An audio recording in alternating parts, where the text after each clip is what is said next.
My name is Doug McManamy. I'm an attorney with McManamy Jackson Hollis here in Savannah. And I'm TJ Hollis, an attorney with McManamy Jackson Hollis here in Savannah. What are the do's and don'ts of closing? And what I'm thinking about here is really that period of time between you've entered into a contract and you're supposed to close on your purchase and sale at some point in the future. And we see some common events happen that can tend to throw those off. And so from the buyer's side, and it sounds kind of crazy, there's maybe some like unimaginable, but it happens. When you've taken out a loan and you've applied for that loan, you're telling that lender, my financial condition is this. So you can't do anything, or you really shouldn't do anything if you want to get that mortgage loan to jeopardize that financial condition. And what I'm referring to there is, for instance, I love boats, I love new cars, I love all the same things you do.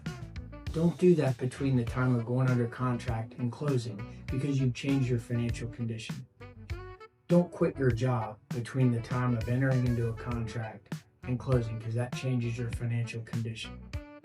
On the seller's side, it's a little bit easier. But the biggest thing I see there is the seller is so excited about the sale of their home and on this closing date, on pick a date in the future. And lo and behold, a few days before closing, they've turned off all the utilities, they've turned off their insurance, and they've cut everything off. Well, they're assuming that everything goes as planned. And as I think you've heard from some of my other colleagues, oftentimes closings get postponed. And it can be very difficult to reinstitute insurance once you've already canceled it. So don't cancel that. And then finally, on the seller side, we run title, and that shows us if there's any lien or loan that we need to pay off. What that also means is don't take out a new loan between the time of going under contract and closing, because that can disrupt the whole process. I'm a big believer in your GAR contract, Georgia Association of Realtors, allows you to get a home inspection.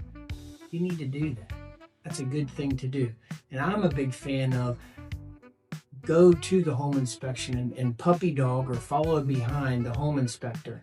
Not so much for purposes of finding out what the problem is at the home, but that home inspector is going to educate you on the home. They're going to let you know where the pilot light is for the hot water heater. They're going to show you where the water cutoff valve is. Just those little idiosyncrasies about the house that you can learn. Another very important do on the seller's side is, not often, but more often than we would like, is the seller signs the contract and then they, for some reason, think they can, in between that time, they just show up for closing and get a check. I wish it were that simple, but it's not. We most need from our sellers is when we ask for information, we're asking for it because we need it. And we need it so that you can satisfy your goal of selling the house. McManamy Jackson Hollis, and working with your lender and your real estate agent, our goal is to work with the buyer and work with the seller so that they can complete the deal that they agreed. And that deal doesn't get completed if everybody's not rowing the boat in the same direction. This is not adversarial. We're all trying to get to the same goal. We want to get to the goal, and we just want you to be there with us so that when we ask for that information, just please get it. How would you describe the difference between closing today and closing 10 years ago? The biggest difference is the outside threat that all of us face. We all hear about it with cybersecurity and cyber fraud. And it's a real problem in real estate transactions. And because of that threat, which happens everywhere in this country, including here, we've undertaken steps to try and ward off the threat. And one of those biggest steps we've taken is the software programming that we use is a secure portal. This isn't the days where, I don't understand, back when I sold a house last time, I just signed the contract, showed up, signed the deed, and got my check. When was that? 1994? This now 2026. And we need the buyers and sellers to engage with us in the security of the process. You register, you have your own password, and my office, your real estate agent, and you have access to it. And that's the secure chain. Is it something that you planned on? Maybe not. You register for it on your cell phone. You can work from it from your cell phone and securely. And then you know that the information you're providing us, which is your vital, important personal information, is protected. We're not sending unsecure emails to people. That's not what we do. We operate through our Qualia Connect portal so that we can do the best we can to ensure the privacy of the information and that it's not polluted. Can you expand on family bankruptcy and divorce? So that is primarily on the seller side. And on the family sale issue, if it's a brother, a sister, and 2 cousins that own the property, they all have to sign off on the paperwork that we need at closing. And they all have to be in agreement. It's not uncommon for one of those 4 to sign the contract and the other 3 to varying degrees have some information about it.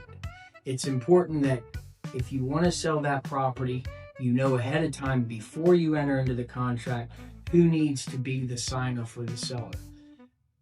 We encourage people to call us before they even sign the contract, and we can check to make sure we need Aunt Esther, Uncle Joe, your cousin Billy, and your Aunt Susan. And so that we've accounted for everyone. And then the other part is agreement. We can't change family dynamic, but we can try and help the process of the family dynamic getting to the goal of selling the property.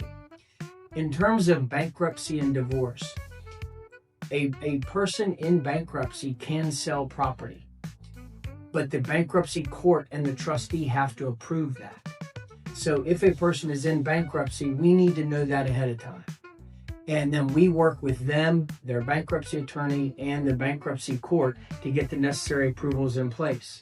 Because that is not something that you tell us on a Wednesday so that we can have it done for a Thursday closing, because there's certain court filings that have to be made and so forth. In terms of divorce, if a seller is going through a divorce, we need to know that. We need to know, has it been filed? And if so, we need to make contact with the divorce attorneys. And then we have to have the written agreement between the 2 spouses on how are we to treat the money that is going to be generated in proceeds from this home sale.